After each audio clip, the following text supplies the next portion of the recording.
Well, the DA performed dismally this election. The party managed to garner just over 20% of the vote, a drop from 22%. The federal executive is currently meeting to reflect on the party's most underwhelming performance yet.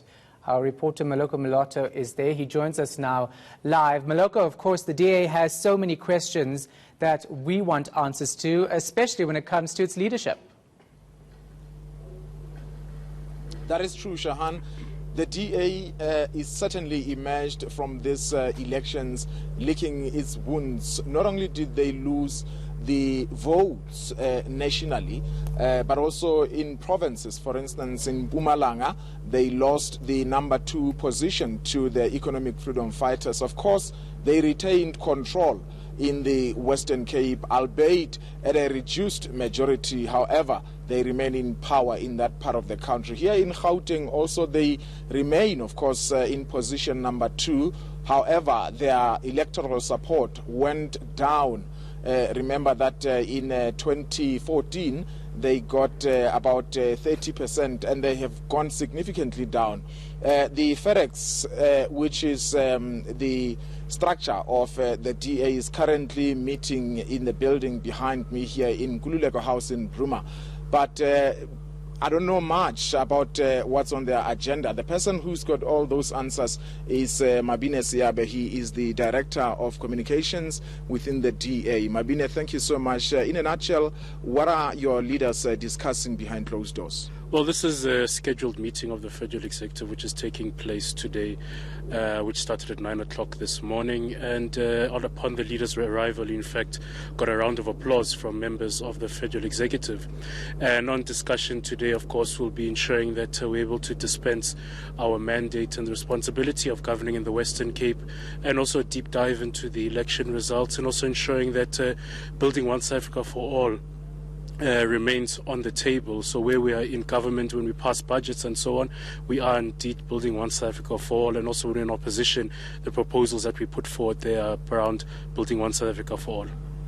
The DA under Mmusi Maimane has for the first time lost electoral support. We saw in the past Helen Zille has actually increased your numbers, and there are some of your supporters who are calling for his removal as a party leader, as we also saw during at the weekend, media reports suggesting that there are some people within the party who are unhappy with him.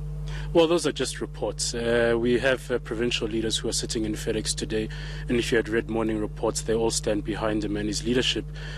Chairman Ethel Chollop was the first to come out and say that he backs the leadership of Mmusi Maimane. This was not a referendum on the leadership of the organization. This was a vote to see if the people of South Africa resonate with our message, and in many cases they do. The next Congress of the Democratic Alliance is in 2021, and that will be the body that decides on the leadership of the organization. So are you saying that Mmusi Maimane's future is not under discussion in today's meeting?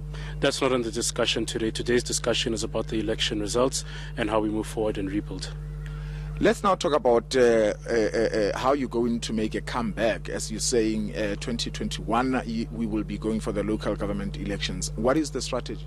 Well, ultimately, of course, that's what today's meeting is about, discussing the strategy going forward and so on.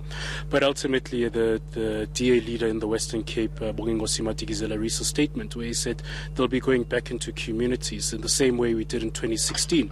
Even with the success there, we ran it back to the people to thank the people of South Africa for voting for the Democratic Alliance. 3.6 million South Africans back to the Democratic Alliance in this election, and we'll go back to them. We'll go to communities where we lost votes to ensure that we're one with the people. All right, quickly, we went into this election. You as the DA, you were contesting, of course, at a time the ANC was on a back foot. The party had just fired President Jacob Zuma, who has had 9 disastrous years, as some commentators have said. And some people had said perhaps this was your opportunity for you to increase your numbers significantly. How did you fail? Well, we did not fail. If you look at the ANC itself as well, they went backwards. And this was also to state to the ANC that this is the last chance that the people are giving them. Equally showing that the country does not have a Jacob Zuma problem, it has an ANC problem. Even with all the fanfare around Ramaphosa, the party still went backwards. But it's up to us as the Democratic Alliance to be a strong opposition in the legislature and the 8, well, at least Parliament and the 8 legislatures, and to put strong strong proposals forward and to implement our policies in the Western Cape.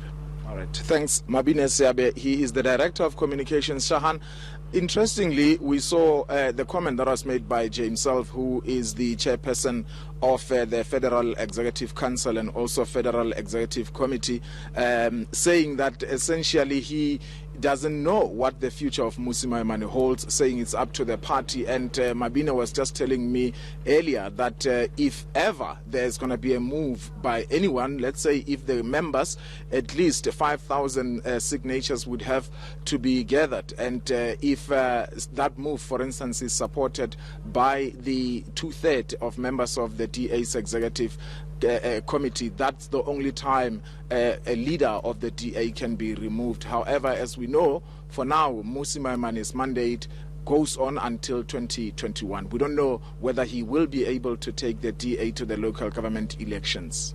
All right, thanks so much for that. Appreciate it. Our reporter, Maloko Maloto, following that story for us.